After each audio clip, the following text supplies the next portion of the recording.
Bismillahirrahmanirrahim. Assalamualaikum warahmatullahi wabarakatuh. Jumpa lagi teman. Di Jumat ini mudah-mudahan saya bisa namatin kisah dari Tauco Lama, Tabir Kabut Biru. Oke, kita langsung aja ke bagian berikutnya ya. Tapi sebelum kita masuk, biasa kita berdoa dulu ya. Bismillahirrahmanirrahim. Allahumma sholli ala Sayyidina Muhammad sallallahu alaihi wasallam. Oke, kita masuk ke ceritanya.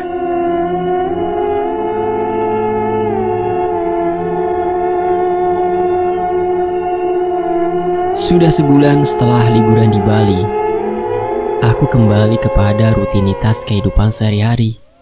Hari itu, hari Minggu, waktunya santai setelah seminggu bekerja lembur menyelesaikan laporan perusahaan. Tak biasanya, aku tertidur pagi-pagi setelah olahraga pagi. Aku terbangun ketika mendengar seperti ada orang yang ngobrol di ruang tamu. Sebelum ke ruang tamu, aku mandi dahulu, lalu pergi ke ruang tamu. "Emily, kapan kamu datang? Kok kamu tahu rumahku?" tanyaku ketika melihat Emily dan Samantha sedang ngobrol dengan Dina. "Kan dikasih tahu sama Dina." "Iya, aku yang ngasih tahu, kan kita sering chat di WhatsApp." "Oh, udah lama di sini?"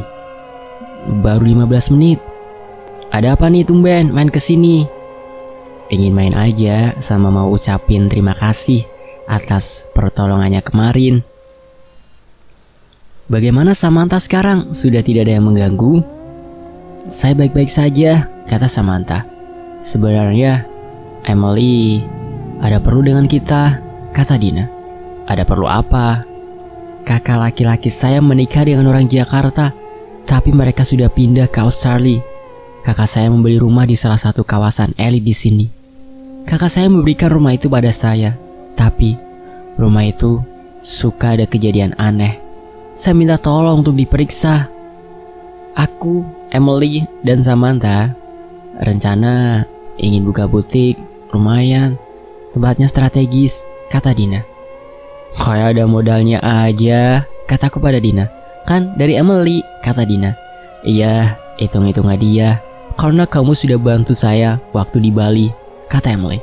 "Gak usah, aku nolong itu ikhlas." Tidak apa-apa, kamu sudah saya anggap kakak sendiri." "Tapi lucu juga ya, kakaknya hitam, adanya bule, mancung lagi." "Ayo, kita lihat rumah yang diceritain Emily." "Sekarang?" "Iya, sekarang. Masa minggu depan?" Kemudian kami pergi ke rumah yang dimaksud Emily. Sesampainya di rumah itu, kami turun dari mobil. Kulayangkan pandangan ke sekitar halaman rumah ini. Rumah ini strategis di jalan utama. Beberapa rumah di samping dan depan rumah ini dijadikan toko dan kafe. Rumah ini juga tergolong mewah. Cuma entah mengapa suasana rumah ini sepertinya kelam. Emily membuka kunci pintu rumah. Kami masuk ke dalam rumah. Ruang tamu rumah ini cukup luas dan bagus, tapi suasana tak enak kurasakan dari seluruh rumah ini. Kami berkeliling ke seluruh rumah. "Gimana? Cocok tidak untuk dibuat butik?" tanya Emily. "Cocok bingit." "Apa yang kamu rasa, Samantha?" "Sepertinya ada sesuatu yang memperhatikan kita." Aku merasakan hal yang sama. Bahkan aku seperti melihat sosok wanita seperti noni Belanda zaman dulu. Dari rambut dan pakaiannya seperti dari zaman dahulu. Perkiraanku, sosok ini tak mengganggu. Sosok noni Belanda ini mendekati. Terasa aura dingin menghampiri kami. Tetapi aku belum menemukan sosok yang membuat rumah ini serasa kelam. "Yang, kamu mau masih buka butik di rumah ini?" "Iya, masih, tapi mesti direnovasi agar lebih kelihatan cerah," kata Dina. "Saya setuju. Bagaimana kalau kita hari ini bahas serius buka butik?" kata Emily. "Malam ini kita nginap di sini aja sambil bahas apa aja yang perlu dipersiapkan," kata Dina. "Oke, kalau begitu kita mulai pindah ke sini ya, Samantha," kata Emily. "Oke, saya setuju. Nanti bawa barang-barang dari hotel." "Aku setuju, mumpung adikku lagi ikut camping acara sekolahnya, Din. Aku balik dulu bawa pakaian ganti," kataku. Kemudian aku balik ke rumah mengambil baju ganti dan kembali ke rumah Emily. Ketika aku tiba di rumah Emily, sudah ada Roy dan Vita. Mereka diundang menginap oleh Emily. "Nggak nyangka rumah Emily gede gini," kata Roy. "Iya, enak. Kayaknya punya rumah segede gini nih, enak," kata Vita. Aku, Emily, dan Dina membahas persiapan membuka butik. Sedangkan Roy, Vita, dan Samantha asik karaoke di ruang tengah. Malam hari kami ngobrol santai di ruang tengah sambil menonton TV. Emily memesan makanan via online untuk kami semua. Sedang asik mengobrol, terdengar suara bel. "Mungkin yang antar makanan sudah datang. Biar gue yang ambil," kata Roy. Kemudian Roy menuju pintu depan, sedangkan kami masih asik ngobrol. Tak lama, Roy kembali dengan muka agak kesel. "Gak ada siapa-siapa di depan. Padahal bener kan, tadi semua mendengar suara bel," kata Roy. "Masa sih gak ada siapa-siapa? Padahal aku tadi denger juga," kata Vita. Terdengar suara bel berbunyi. "Udah, gue aja yang kembali meriksa siapa yang pencet bel," kata Roy. Roy kembali beranjak ke pintu depan. Tak lama, Roy kembali dan menyimpan plastik berisi makanan. "Kali ini ada orangnya," kata Roy. "Mungkin yang pertama ada yang jahil, mencet bel segala," kata Vita. HP Emily berdering. Kemudian Emily mengangkat telepon dan berbicara. "Aneh, katanya ini yang antar makanan baru datang. Dia nelpon kalau dia ada di depan rumah," kata Emily. "Aku yang lihat ke depan ya," kataku. "Aku ikut," kata Dina dan Emily. Aku, Dina, dan Emily bareng ke depan rumah dan membuka pintu depan. Kulihat seorang pengantar makanan dan wajahnya sama dengan yang ada di aplikasi. Aku menerima makanan yang dibawa pengantar itu. Lalu pengantar itu pergi. "Roy, ini yang antar makanan baru datang. Asli, aku tadi sama yang ngirim." "Mana makanan yang dibawa pengantar tadi?" kata Emily. "Tadi disimpan di atas meja kecil. Kok sekarang hilang?" tanya Emily. Belum selesai bicara, tiba-tiba kursi di depan kami bergerak dengan cukup kencang. Kulihat wajah Roy mulai pucat. Aku sendiri mulai membaca doa memohon perlindungan. Tiba-tiba terdengar suara seorang perempuan tertawa, membuat bulu kuduku merinding. Kami semua terdiam ketika salah satu kursi di ruangan ini bergerak dengan sendirinya. Aku spontan membaca doa dan kursi itu berhenti bergerak. "Sayang nih, makanan udah dipesan, tidak ada yang makan," kataku memecahkan kebisuan di antara kami. "Iya, mending kita makan dulu," kata Dina sambil menyiapkan makanan di meja. "Jangan lupa berdoa dulu sebelum makan." "Asik makan," kata Roy yang segera mengambil piring. Lalu kami makan tanpa membicarakan apa yang terjadi barusan. Selesai makan, Dina dan Emily membereskan meja dan mencuci piring di belakang. Sedangkan aku, Vita, dan Samantha berbincang ringan sambil menonton TV. Pukul 10 malam aku sudah merasa ngantuk. Aku pergi ke kamar yang terletak dekat ruang tamu dan diikuti Dina. Entah kenapa, malam ini aku sangat ngantuk sekali. Tak lama berbaring, aku sudah tertidur. Entah beberapa lama aku tertidur. Aku terbangun karena ada bunyi. Seperti seorang sedang mengetuk sesuatu. Aku duduk di kasur. Kulihat Dina masih tidur. Bunyi tok-tok masih terdengar ketika aku mengalihkan pandangan. Astaga. Sesosok perempuan bule menggunakan baju seperti zaman dahulu sedang duduk di atas lemari yang ada di kamar ini. Aku yakin itu bukan Emily atau Samantha. Sosok perempuan itu menempelkan telunjuknya di bibirnya. Shh. Mungkin dia bermaksud agar aku tidak berisik dan bunyi tok-tok-tok-tok masih terdengar. Lalu sosok perempuan itu menuju ke arah jendela kamar.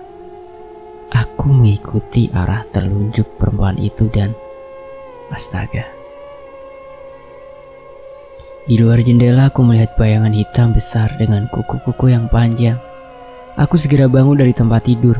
Jujur, aku merasa takut dan bulu kuduku merinding. Tapi aku juga harus menjaga Dina. Siapa tahu makhluk itu hendak menyakiti kami berdua. Aku mulai membaca doa. Sosok perempuan bule di atas lemari menghilang, tapi tidak dengan sosok bayangan di luar jendela kamar ini. Aku terus membaca doa dan bersiap apabila makhluk itu masuk kamar ini.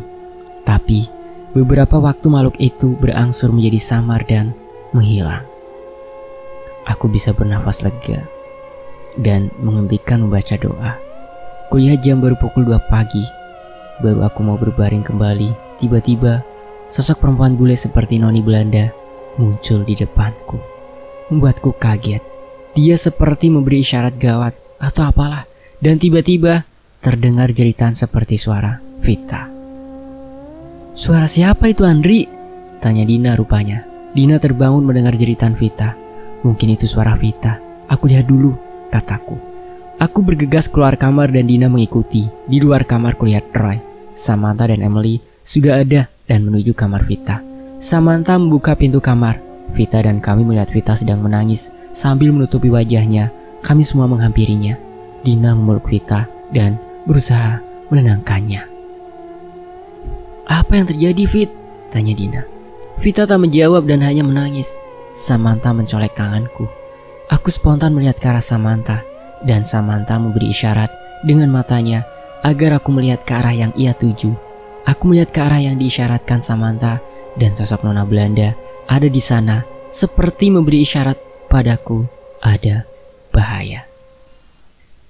"Dina, ajak Vita ke ruang tengah. Kita kumpul di sana saja," kataku.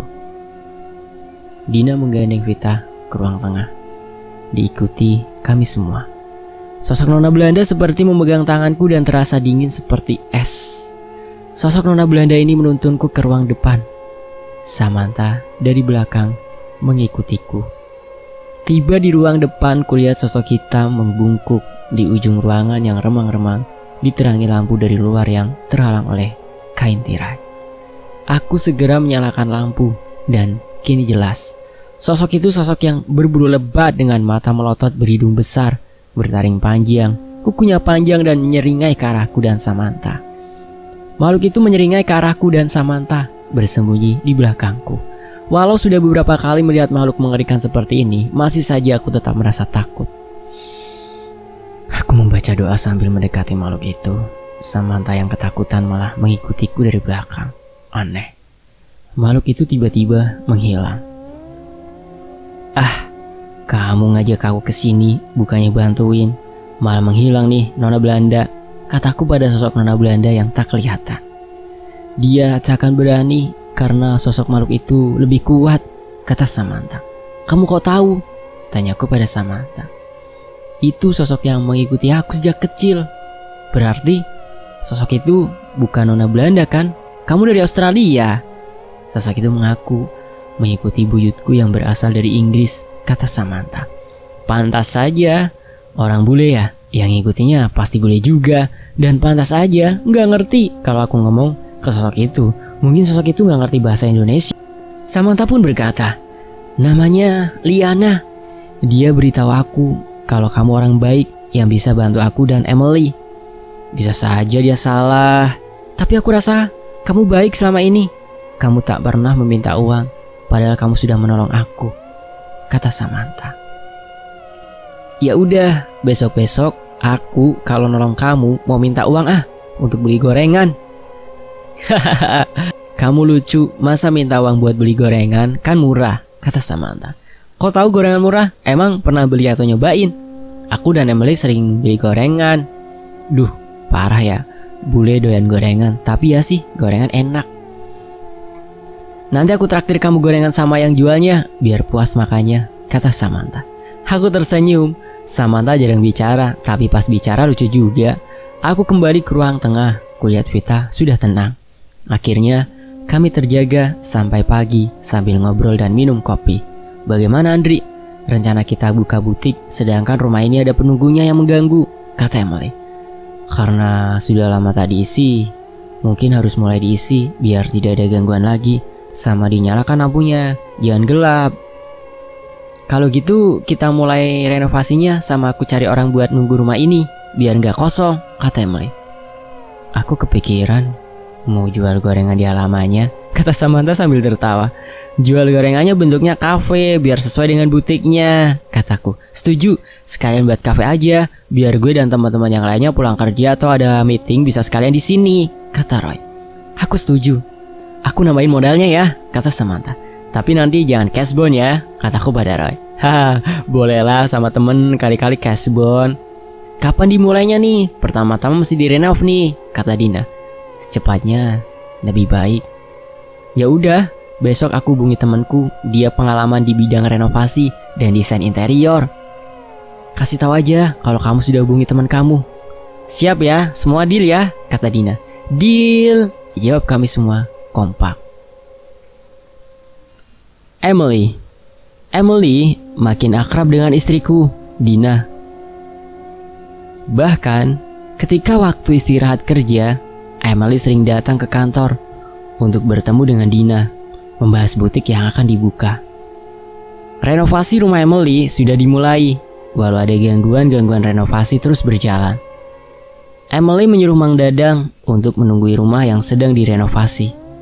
Malam Sabtu, aku nginap di rumah Emily karena hari Sabtu libur. Dina di rumah menemani adikku. Aku gak tega ngajak adikku nginap di rumah Emily karena keadaan rumah sedang direnov dan kadang terjadi hal yang tak terduga. Pekerja renovasi juga mengalami hal itu seperti itu. Kadang-kadang peralatan hilang dan ditemukan di tempat yang tidak diperkirakan. Malam itu, beberapa pekerja lembur memasang partisi dan wallpaper. Aku menunggui bersama Mang Dadang, Roy dan Emily. Karena aku capek kerja seharian, aku tidur duluan di kamar yang tidak ikut direnovasi. Dan aku mengalami mimpi aneh karena aku seperti kembali di masa lalu ketika rumah ini masih zaman dahulu. Aku ada di lingkungan keluarga Belanda. Aku seperti bekerja di keluarga itu dan aku dekat dengan seorang gadis Belanda, pemilik rumah. Hingga suatu saat orang tua gadis itu mengetahui, lalu menyiksaku dan aku diusir dari rumah itu. Aku terbangun dari mimpi itu karena anehnya perih yang kurasa di kaki terasa nyata. Aku membuka mata dan astaga, ada makhluk berbulu lebat mencengkeram kakiku dan kakiku terasa perih. Aku kaget sehingga lupa berdoa, sedang makhluk itu mencoba menyerang mukaku dengan kuku-kukunya yang panjang. Aku berusaha menghindar, tapi tak bisa karena kakiku dicengkeram erat. Aku sudah tak berdaya untuk menghindar hingga tiba-tiba makhluk itu terjengkang ke belakang. Kulihat sosok kakek tua yang dulu pernah hadir ada di depanku. Anehnya, tiba-tiba tubuh kakek itu seperti menyatu dalam tubuhku. Kini, aku seperti melihat di dua alam berbeda. Tubuhku bergerak maju menyerang makhluk berbulu itu. Anehnya, aku seperti kebal akan serangan makhluk itu.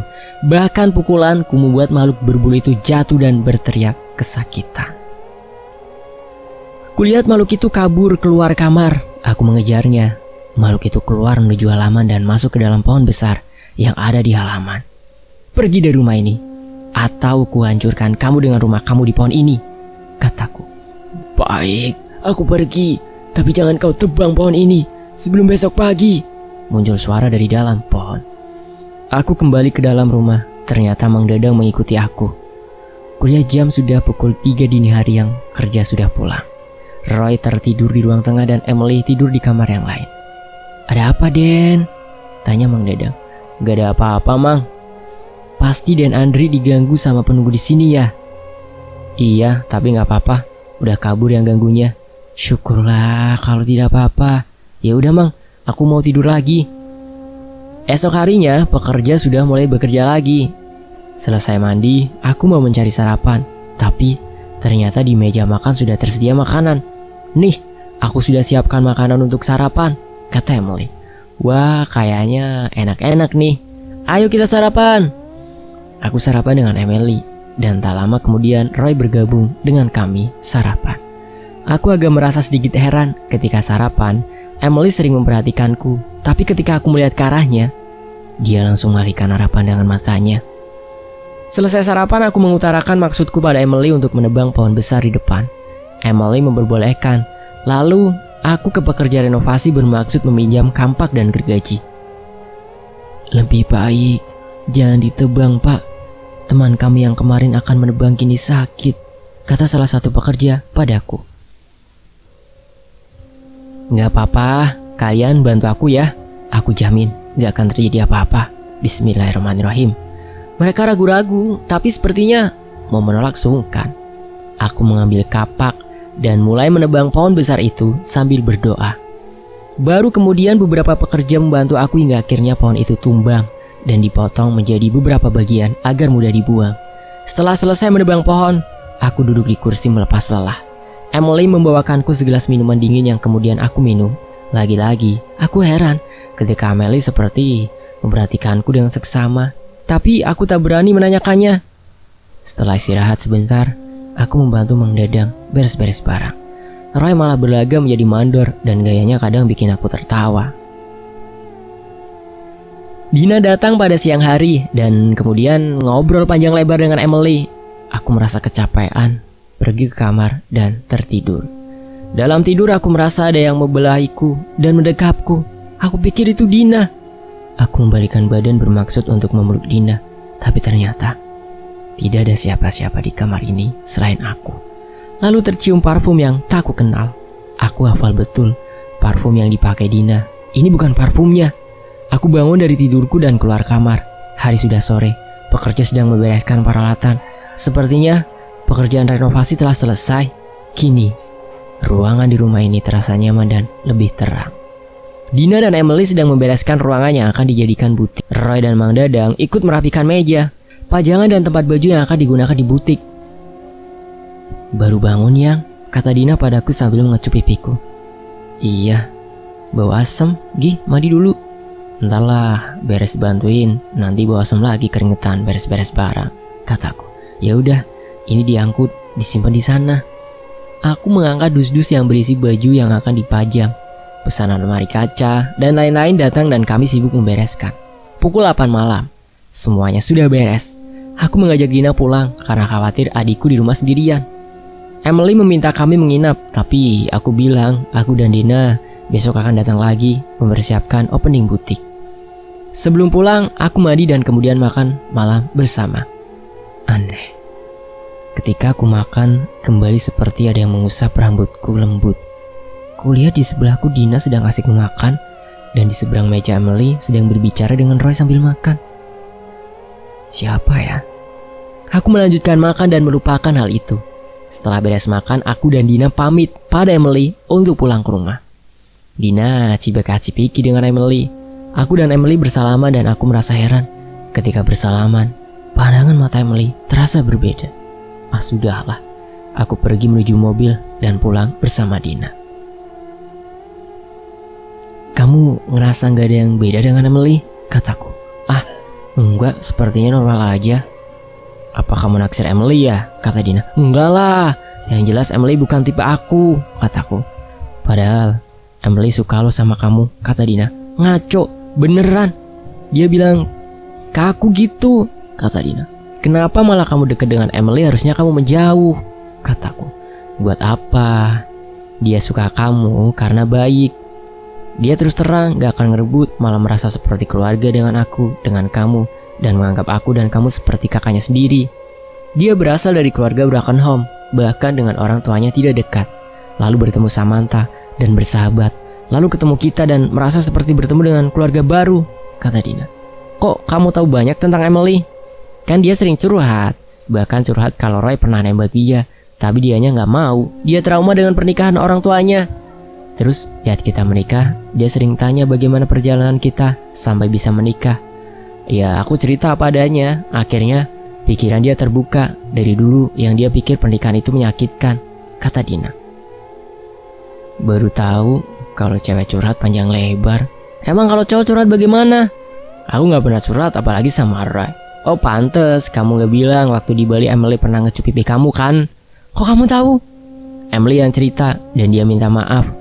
Budaya dia gitu dan dia sering ngecup pipi kakaknya atau ayahnya. Dia lakukan itu karena menganggap kamu kakaknya, kata Dina. Maaf ya, aku gak cerita. Aku takut kamu marah. Aku takut melukai perasaan kamu. Aku gak marah kok. Emily juga cerita kamu gak pernah macam-macam, gak kayak Roy, baru kenal udah nembak. Wajar lah, kan Roy bujangan. Kamu jangan gitu ya. Kalau gitu nih, awas, kata Dina sambil nyubitku dengan kencang. Sakit. Dina malah tersenyum, kemudian mengusap tanganku yang dicubitnya. Aneh, aku merasa ada dua tangan mengusap tanganku yang dijubit, sedangkan Dina hanya mengusapku dengan satu tangan saja. Berulang kali aku bermimpi yang sama, dan anehnya, setiap hari setiap pukul 2 pagi, aku terbangun. karena mimpi buruk itu. Hingga beberapa hari ini aku merasa kurang tidur. Hari itu sepulang kerja, aku dan Dina menuju butik yang dikelola oleh Dina dan Emily. Beberapa karyawan butik menyapa kami. Walau belum lama berjalan, butik ini sudah memiliki pelanggan. Seperti biasa, aku tidak banyak ikut campur. Aku memilih ke belakang, duduk di ruang tengah. Entah, mungkin karena kurang tidur, aku pun tertidur. Aneh, aku bermimpi yang sama. Aku seperti di zaman dahulu. Aku bekerja di keluarga orang Belanda dan seperti menjalin hubungan dengan putri keluarga itu, hingga aku disiksa dan diusir oleh keluarga itu. Dan kembali aku bangun dengan tubuh berkeringat. Aku bangun ke kamar mandi, cuci muka, dan kemudian keluar rumah dan berjalan di halaman. Tiba-tiba, angin bertiup cukup kencang sehingga pepohonan di halaman ikut bergoyang. Ku dengar suara wanita bernyanyi dengan bahasa yang tak ku mengerti. Aku mencari sumber suara tersebut, tapi anehnya, suara nyanyian itu seperti berpindah-pindah. Lalu, aku melihat sekelebat bayangan seperti seorang perempuan. Aku mengejar bayangan tersebut, tapi tiba-tiba hilang tak berbekas. Dan aneh, aku merasa ada seperti yang menggenggam tanganku, menarik ke belakang rumah. Aku seperti terbawa dan mengikuti tarikan itu, hingga aku sampai di belakang rumah. Ada beberapa tumpukan kertas yang kurasa sudah cukup lama. Aku memeriksa kertas-kertas itu. Tidak ada yang penting, hingga aku menemukan sebuah foto lama yang kupikir sudah sangat lama. Aku masuk kembali ke dalam rumah dan memeriksa foto itu. Aku mengambil kaca pembesar dan meneliti foto itu. Foto itu foto keluarga zaman dahulu, seperti foto keluarga Belanda. Kupikir, astaga, kenapa foto keluarga itu mirip dengan yang kualami dalam mimpi? Wajahnya sama persis. Wajah putrinya pun sama persis dengan putri dalam mimpi. Dan astaga, dalam foto itu di belakang keluarga itu ada seorang seperti pekerja dan wajahnya mirip sekali dengan aku. Apa yang sebenarnya terjadi? Kenapa mimpi dan foto ini bisa sama persis? Aku masih bingung dengan apa yang terjadi ketika Dina menghampiriku. "Yang, lagi lihat apa sih? Kau serius amat?" kata Dina. "Coba lihat foto ini, amati dengan jelas," kataku sambil memberikan foto itu pada Dina. "Coba kulihat," kata Dina sambil menerima foto itu. Dina melihat dengan seksama foto itu. "Lah, kok mirip sama kamu, Yang? Nih yang di belakang," kata Dina. "Iya, itu yang bikin aku bingung dan ingat mimpi yang aku ceritakan pada kamu. Semuanya sama persis dengan foto ini," kataku. "Dapat dari mana foto ini?" tanya Dina. "Di belakang rumah ini. Simpan aja dulu foto itu. Kita cari tahu ada apa dengan cerita foto itu," kata Dina. Aku simpan bantu. Aku cari tahu tentang foto ini." "Iya, kita pulang sekarang. Butik juga sudah tutup." Aku dan Dina pamit pada Emily dan kemudian naik mobil pulang ke rumah. Di perjalanan, aku menyetel radio. Awalnya seperti biasa, radio memutar lagu-lagu hits. Tapi kemudian aneh, lagu berubah seperti lagu zaman dahulu, seperti lagu dalam bahasa Belanda. Aku pindah saluran radio, tapi tetap memutar lagu yang sama. Dan astaga, di kursi belakang, aku melihat seorang nona Belanda berambut pirang, bermata biru, tersenyum kepadaku. Karena kaget hampir saja aku celaka, karena tak memperhatikan jalan yang berbelok. Aku mengemudikan lurus untuk Dina memberitahuku. Dina tak melihat sosok nona Belanda itu, tapi suara nyanyian di radio Dina ikut mendengar. Aku berdoa agar sosok nona Belanda itu pergi dan akhirnya sosok itu menghilang. Akhirnya kami sampai rumah dengan selamat. Aku mandi dan langsung menuju tempat tidur dan berbaring. Tak lama kuliah Dina menyusul dan tidur di sampingku. Aku tertidur dan terbangun karena haus. Aku merasa Dina sedang memelukku. Aku berusaha melepaskan pelukan Dina. Tapi sebentar, ini bukan tangan Dina. Ini kulitnya seperti tangan orang bule. Aku melihat Dina yang sedang memelukku, ternyata di sisiku bukan Dina. Tangan yang memelukku adalah tangan perempuan bule. Kulihat rambutnya pirang. Lalu wajah nona Belanda itu mendekati wajahku. Bibirnya mendekat ke telingaku dan berkata, "Tetap bersamaku di sini selamanya." Terima kasih ya teman-teman udah nyimak cerita ini. Admin undur diri. Apresiasi setinggi-tingginya buat Tauco Lama. Dan wassalamualaikum warahmatullahi wabarakatuh. Sampai jumpa di kisah lainnya.